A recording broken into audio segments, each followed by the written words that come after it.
आवाजें मेरी सास के कमरे से आ रही थी। मैं कमरे के पास गई और कुछ सुनना चाहा, तो कमरे से मेरे पति की भी हंसने की आवाजें आ रही थी। मैंने गौर किया तो यही सुना कि अलिस्बा, जो मेरी सास का नाम था, जरा धीरे बोलो, आलिया उठ न जाए। तो आगे से अलिस्बा कहती है, वह नहीं उठने वाली, मैंने नींद की गोली देकर उसे सुलाया है, वह सुबह तक नहीं उठेगी। यह कहकर दोनों फिर जोर जोर से हंसने लगे। मैं इतनी बात सुनते ही गिरने वाली थी। मुझे अपने कानों पर यकीन नहीं आ रहा था कि आज तक मैं नींद की गोलियां खाती रही हूं।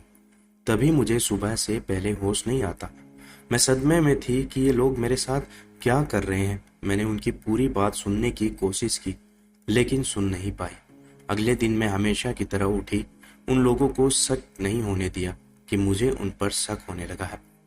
पूरा दिन ऐसे ही गुजर गया। शाम हो गई। मेरी सास दवाई लेकर मेरे कमरे में आई।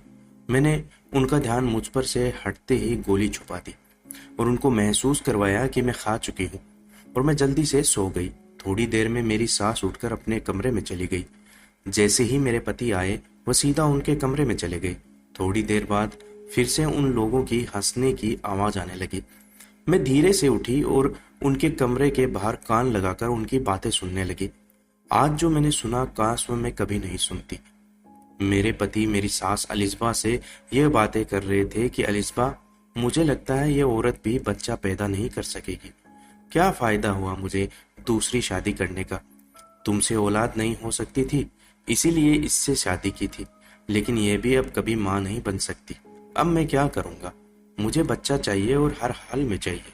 अलिस्बा बोली, हाँ हाँ, मैं अपने पति की एक और इससे भी सुंदर लड़की से शादी करवाऊंगी।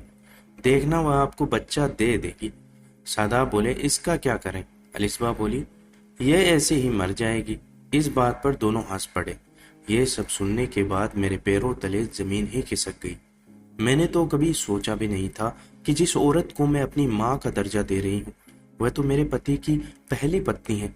यह सब मेरे साथ क्या हो रहा था, कुछ पता नहीं चल रहा था। मैं जल्दी से अपने कमरे में भाग गई और कमरे की कुंडी लगाकर रोने लग गई। मेरे साथ ऐसा क्यों हुआ? मैंने ऐसा क्या किया था जिसकी मुझे यह सजा मिली? खुद पर अब गुस्सा आ रहा था। अब मैं अपनी मौत को बहुत ही करीब देख रही थी। दिल में ख्याल आता कि सुबह शादाब के काम पर जाने के बाद अलिस्बा से एक दफा पूछूंगी जरूर कि इन लोगों ने ऐसा मेरे साथ क्यों किया। जिंदगी तो अब मेरी खत्म ही है। एक बार इनसे जवाब जरूर लूंगी। रोते रोते कब आंख लग गई पता ही नहीं चला। सुबह जब मेरी आंख खुली तो शादाब काम पर जा चुके थे।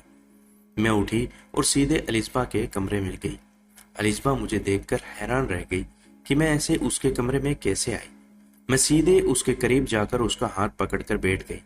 अलिस्बा, तुमने मेरे साथ ऐसा क्यों किया? इतना बड़ा धोखा कैसे कर सकती हो मेरे साथ? मेरे ये सवाल पर अलिस्बा को चौंका देने वाला झटका लगा। उसी वक्त अलिस्बा अपने असली रूप में आ गई और कहने लगी, तुम्हारी अब हमें जरूरत नहीं है। मैं बच्चा पैदा नहीं कर सकती, इसलिए शादाब ने और मैंने मिलकर यह सब किया। लेकिन मैं यह भी नहीं चाहती कि शादाब की कभी भी कोई औलाद हो मेरे अलावा। इसलिए मैं तुम्हारे बच्चे भी मारती रही और तुम्हें ऐसी दवाइयां देती रही जिससे तुम अब बिल्कुल अंदर से खाली हो गई हो। बहुत जल्द अब तुम ऊपर पहुंचने वाली हो। दूध में तुमको दवाइयां मिलाकर देती थी, देखो कैसा हाल हो गया है तुम्हारा। ये सब बातें मुझे तीर की तरह लग रही थी। मैंने अलिस्बा को उसका हाथ पकड़कर हिलाया और सिर्फ यही बोला कि ऊपर वाला इंसाफ करने वाला है। तुमने जो किया है उसकी सजा तुम जरूर पाओगी।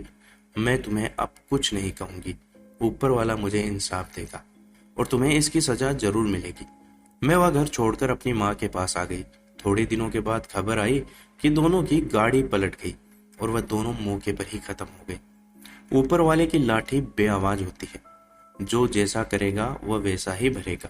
मेरे प्यारे दोस्तों, आपको यह कहानी का अंतिम भाग कैसा लगा कमेंट करके जरूर बताइएगा। चैनल पर नए हैं तो चैनल को सब्सक्राइब जरूर कीजिएगा। धन्यवाद।